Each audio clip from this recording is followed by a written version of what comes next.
What's happening, folks? Back with another reaction, back with some more video game music. And we're going to listen to a track from one of the best soundtracks I've ever heard. Not a game I've yet played on any of my gaming videos, though people will know I have completed Chrono Trigger, did that over the course of a year, and at some point my plan is to go through Chrono Cross. In any case, for the time being, we can listen to more of the soundtrack, and of course I've been listening to a number of tunes from Chrono Trigger, as well as like a remix or alternative version suite of songs or tracks, both I suppose, from the Chrono Cross soundtrack on a vinyl that my friend Chris sent me. Big shout out to you. But this track is from the original Chrono Cross soundtrack, which is the sequel game to Chrono Trigger, and it's called Dragon's Prayer. So I won't spoil too much because, again, at some point my plan is to go through the game, and as I've mentioned surely in multiple videos related to both of the games, it's hard to follow up a game like Chrono Trigger. It's just a really fantastic adventure, but there's also a lot of humanity in it. There's a lot of cool narrative developments, and the music all along the way is fantastic. But Chrono Cross manages to succeed. I think it is a worthy successor to Chrono Trigger, even if, as I've also probably explained, when I first started playing it, there was enough of a difference in the gameplay that it took me a little while to get into.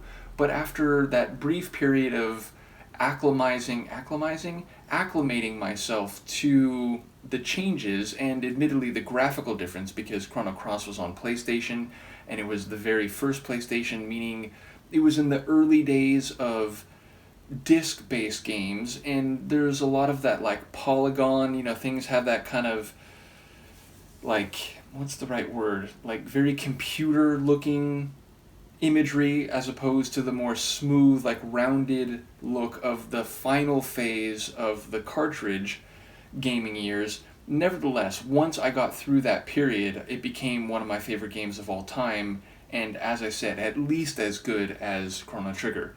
In any case, Dragon's Prayer, it's used, I'd say, more toward the second half of the game, even the latter stages of the game. I don't think you hear it pretty early on.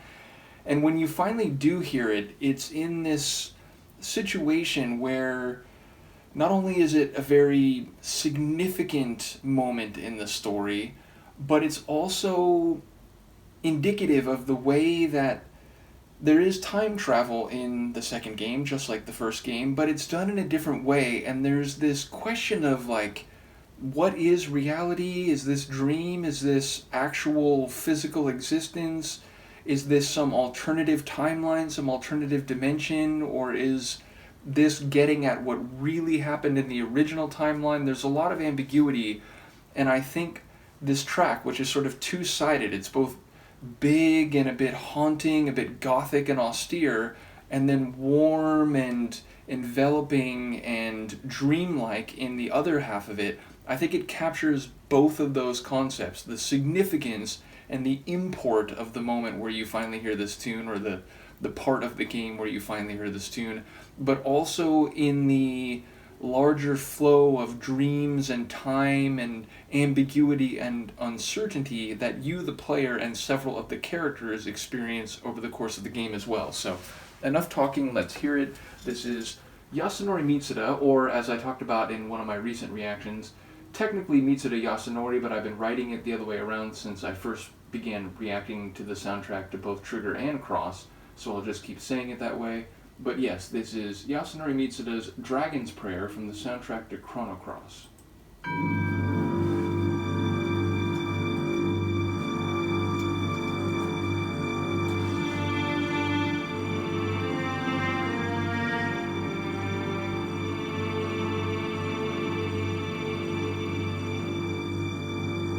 And acclimatizing, I think, was the word I was originally going for, but we'll go with acclimating.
Stunning piece, and again, very two-sided but fitting together well. And as I always say, you can hear these works independent of the source material, meaning it's okay if you haven't seen or played the game Chrono Cross. I think you can still get a sense of the atmosphere and the scope or the emotion involved in a piece of score.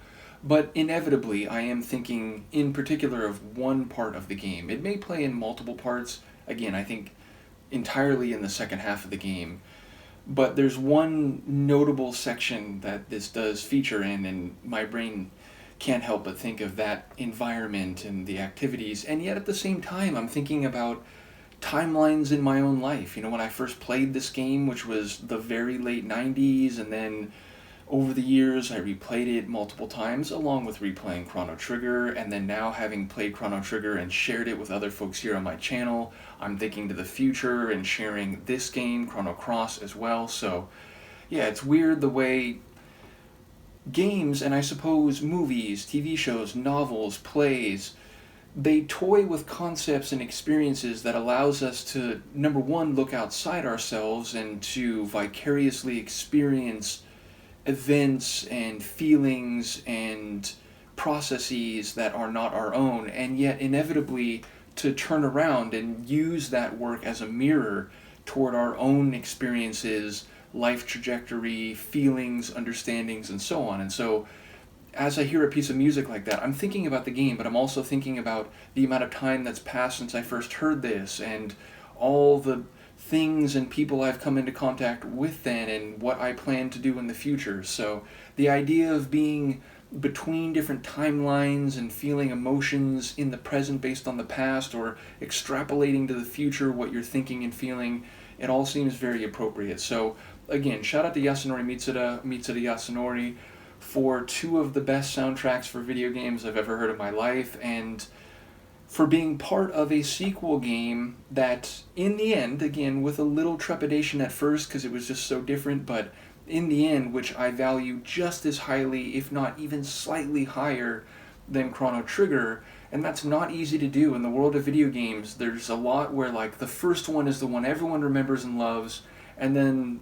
sequels after that may be also beloved, but they're not seen with that same cachet as the first one, and I think Chrono Cross is an exception. I think it is absolutely seen as one of the best video games of all time, right alongside its predecessor. So shout out to all the folks involved, the Square development team, and the people who wrote the story in the moment. I'm forgetting, I think there's one person in particular, but I think there were a couple people involved at least, and at the time, you know, they were some of the largest folks in Squaresoft. But as I said, shout out especially to Mitsuda Yasunori, the composer of these beautiful tunes and this one. Let me know what you think. I will see you next time. Peace.